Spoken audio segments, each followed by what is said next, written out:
We have a new statistic from Germany that every third owner of an electric car is going back to the combustion engine. Really, I didn't even know that. Yes, it's from Germany right now. It came in the old news, and we see that people are not satisfied with this technology because this technology is not improved enough to be able that replace that combustion engine cars. How do you explain to yourself why these parties are so destructive towards their own people?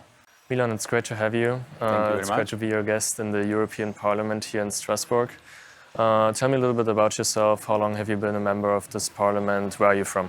I am newly elected member of European Parliament. I came from Slovakia, from a very small city in eastern part of Slovakia. I am 30 years old, and my previous career in politics was in the national politics, in the national parliament, where I have been a member for, I think, 7 or 8 years. And after that, after some pause, I think 8 months, I was re-elected to the European Parliament, where I am with my colleagues from Republika movement, which is the name of our party, Milan Mazurek, and he is vice chairman of Europe of Sovereign Nations group here in European Parliament. So we are working together in our program, to fulfillment of our program, and I hope, because when I look at the results of European elections, when you consider that right now you have 2 times more, even more than 2 times more patriotic deputies of European Parliament than it was in the previous election cycle, I think we are going in a good way. We are in the very good trend, and we need to stay on that. And in the next 5 years, after a hard work here, we can convince the voters in European Union that this way of ruling of European Union by Mrs. von der Leyen from Germany is not the best way for European Union, and we can change it. So this is my mandate, this is my work here, and I hope we will be successful in that. What topics do you want to focus on, and if you want to convince the people in the European Union, and I guess especially in Slovakia, that your party is the right voice inside your national parliament and also obviously on the European level? What are your main topics that you are taking? You know, right now in the European Union we are facing a lot of challenges. Many of those challenges come from here, from Brussels, from Strasbourg, from not very smart or intelligent ideas which came from the minds of people who are ruling European Union right now. We are talking, for example, about the Green Deal, the agenda of the net zero emissions, and the ideology, because I don't believe it's scientific facts, proven scientific facts, but the ideology which is behind of their decisions, like combustion engine ban and things like which are going right in the life of ordinary people and have a big effect on the quality of life, of the economy of the countries. And for example, if you take this Green Deal agenda and combustion engine ban, in Slovakia more than 250,000 people are working in the automotive industry. Part of them working right in the production capacities, and a lot of people also working in the supply industries, in the related industries, which is connected with the automotive industry. If you see what is happening right now in the automotive industry, in the crisis, because the customers don't want to buy these electric vehicles so much, and we have a new statistic from Germany that every third owner of an electric car is going back to the combustion engine. Really, I didn't even know that. Yes, it's from Germany right now. It came in the old news, and we see that people are not satisfied with this technology because this technology is not improved enough to be able that replace that combustion engine cars. So we are facing right now a big crisis in Slovakia, that what will the future bring for us, because so many people working there, so many families are have to work there, and if those companies will face a crisis in the automotive industries, a lot of people in Slovakia can lose their jobs, and that means a big economic crisis. So, for example, for my party, Republika movement, is very important right now here to not force, but convince the European Parliament members to change this decision about the combustion engine ban. Because if we will not do that, and we will continue in this crazy way of doing politics, that somebody from a green table from our office in Brussels or in Strasbourg will decide what millions of people in European Union should do without a real connection with the people who really works there, who know about the industry, who have a career in that, who have an experience in that industries, we can face a big crisis and big economic decline of European Union, and also decline of the competitiveness abilities of European Union, which are not right now which is not able right now to be so productive as, for example, Russia or China is right now. How do you explain to yourself this kind of self-destructive politics that is happening by the old parties, as we say in Germany? Because the crisis in the automobile sector also started for us in Germany with the sanctions against Russia. Yes. And so that was a huge deal. Then also this whole climate policies that we see right now. How do you explain to yourself why these parties are so destructive towards their own people? I am thinking a lot of time about these obligations which came from a Green Deal, like this climate disaster, and these movements which are imposing a lot of measures to the ordinary people that we need to save the planet with returning before the Industrial Revolution. And I'm not able to accept the fact that those people are so stupid that they don't know what they are doing. Maybe some part of the people who are fanatics, lunatics, maybe some ideology extremists from a far left side of the political spectrum, maybe they are somehow. But the people who are ruling cannot be so tear from the reality that they think that we will save the planet with those kind of politics which we are doing right now, because the climate changes are something which is in common on the planet from the existence of the planet. It's happening all the time during the existence of our planet. And a lot of time I'm thinking that during the Ice Age or last Ice Age, they were not very happy that they didn't have these European bureaucrats, because they would save everything and nothing would happen and change during the Ice Age if they would have them to ban combustion engine or things like that. But I think there is a real ideology and real political goals which they are trying to achieve. And I was speaking openly about it in the European Parliament, that I think they want a poor people, they want a people who obey their rules, and that's why they want to take from the people the right to have a moving vehicle, to have the freedom of moving.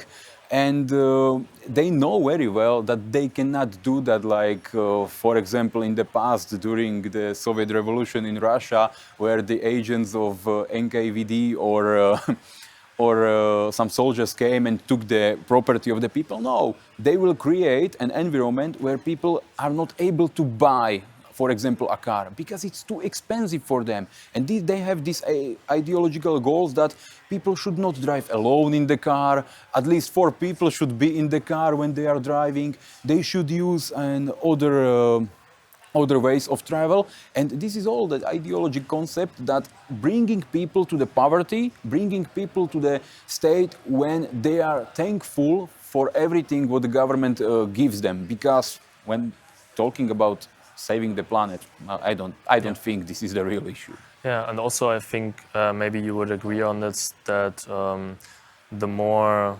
welfare you have, and in terms of wealthy people, that you can actually tackle those kind of luxury issues as far as environmental politics. That even if you have, or even if you acknowledge climate change, so that the climate is changing and it is a natural thing all the time, then the solution seems to be more technology and more things that make the people wealthy, I guess, their own Yes. people, so that they, like poor people, they throw stuff on the street. But if you're rich and if you have a good education, then you don't throw stuff on the street because you know what's happening. It goes to the rivers. Yes, but you are talking with a topic which is very connected with freedom. And I think the ruling class of Europe, those elites, as they call themselves, they hate our freedom. Yeah. And this is the reason why they're imposing all of these politics to take our freedom away. We saw it during the COVID times. You know, the measures which was universal.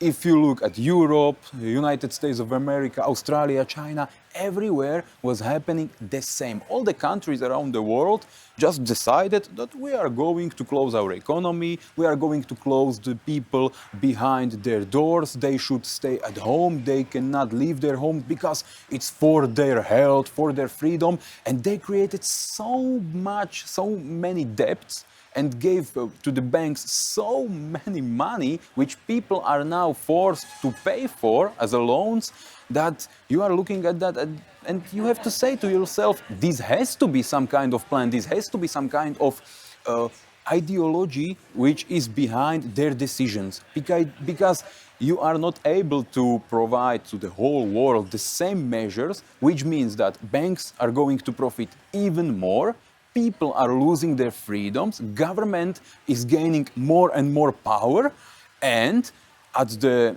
end of that process, people are really not satisfied, people are even more sick than they were in the past, and they said, okay, we need more measures, we need more of our policy to save the people. So they want to solve the problems which they themselves created. Yeah. You're from Slovakia. Yes. So not the biggest country in the European Union or in Europe as a whole. Could you explain some challenges that your movement is facing currently in Slovakia? How far are you? I think the challenges are very similar what is happening, for example, to the patriotic forces in Germany.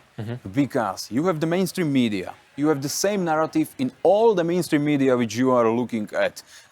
They say always the same and working together on creating that environment or that labels which they are putting on all the patriotic forces, all the nationalist forces, all the forces which go against the system which is right now ruling the European Union in a lot of countries in the European Union. So we are fighting or have to challenge all that systemic discrimination of the patriotic forces. And right now, the only way how we can attract people, how we can say our messages to the people are through the social media. And you see the censorship, which is going to increase more and more. The government say that we need to fight misinformation, we need to have a safe environment on the internet. And you know what is the goals of all of that is to ban the parties which are going against their corrupted system. So we are facing the same challenge as you are facing in Germany. We are trying to find any solution which is possible for us to attract the people, to spread the message of how the Europe and how our country should act and should do. And I hope we will be successful in that in the future. And we also communicate with a lot of parties from abroad and trying to find the best ways how to do the politics, to maybe learn something good, to maybe learn something which is going to improve our political skills. Yeah, that's also like, I'm obviously, as much as you, probably a big critic of the European Union. Yes. So, but I think that's something that is positive about us, is that we are able to communicate and connect each other and talk with one another. And yeah, how do you see that? Yes, and they are trying to ban all of that because if you look at the state of freedom of speech in the past, the Europe was so much more free than it is now. All the governments around the European Union and even this parliament are trying to impose new and new laws which are going to decrease the way of freedom of speech which we are able to use. There are still lower ways that we can talk about freely. They said this topic is extremism, this topic is against the law, this topic is insulting some kind of minority, maybe even artificial created minority which didn't exist few years ago because they invented it. And they also have some kind of reason why you should be banned. But the only reason is not that they want to protect the minorities. It's not that they want the safest environment when everybody can feel safe and free and good and not be treated by anybody from different sides. No, the only thing which they want is power and control. And if you are not able to speak openly, all the totalitarian regimes did that in the past, and they are doing it right now. And this is what we are facing right now. And I'm speaking about it openly, that Europe is changing to the totalitarian state, which is going to ban the possibilities of the people to think and speak freely. I want to talk to you about something that is, I think, kind of dividing the right in Europe. It's like in French, the party of Marine Le Pen is not very pro-Russian. And then you have AfD in Germany, which is not totally pro-Russian, Yes. but we see that we, by having good relationships with Russia, we have economic benefits that we want to have back. Obviously, we want to have peace. How's the situation in Slovakia? How do your movement go about with the Russian topic, and what does the general public think? I'll be honest, I don't like this kind of discussion that who is pro-Ukrainian, who is pro-Russian, who is pro-American. I think, from my perspective, I need to be, and I should be pro-Slovak. I should be pro my country, you should be pro-German. You should be and do at the best interest of your own country. And what is the best interest for my country? To have a war abroad in the next neighboring country? Because I live few hundred kilometers from Ukrainian borders. I don't want the war to continue in Ukraine. And I'm thinking about trying to find a solution to the peace in Ukraine. Look at what happened in Slovakia after the war in Ukraine started. We took few hundred thousands of refugees in Ukraine. It was a big deal for us, but a lot of people in Slovakia did everything what they could to help those people. Me personally, even, I had 24 refugees from Ukraine in my building, in my estate, and they returned to the Ukrainian after a half year. So they were real refugees, not those economic migrants which are going through the Mediterranean Sea into Italy or something like that. We gave Ukrainians so many hundred millions of euros. From Slovak perspective, I don't speak about German, it should be many, many more bigger. And also, we gave Ukrainian a big military aid. We gave them tanks, we gave them aircraft, we gave them artillery equipment, we gave them ammunition, of course, everything what we had. We gave that to Ukraine. And what is the reason? What is the solution for us in the future? We have to look at Ukraine and said, okay, 1 million people died. Few years after that, 2 million people died, 3 million. How many millions of people should die to bureaucrats in the European Union, or this ruling class will be satisfied with that? A lot of people in the West openly says right now that this war have to end. I hope the future president of the United States of America, Donald Trump, said that also. He said that Ukraine and Russia have to be forced to sit behind the negotiation table and find a solution for a peace and for a living together in Europe without a war. But what is happening in the West? What said Mark Rutte a few weeks ago? Ukrainian has to be in NATO. What said President Zelensky a few weeks ago? We have a victory plan. Victory plan after more than thousands of days of the war? Victory plan when you forced prisoners to fight for you in the trenches? You have a victory plan with possibility of nuclear weapons in Ukraine. You have a victory plan with Ukraine in NATO. That means a third world war. Yeah. What you are talking about? So from my perspective, this is not the way how the things should go.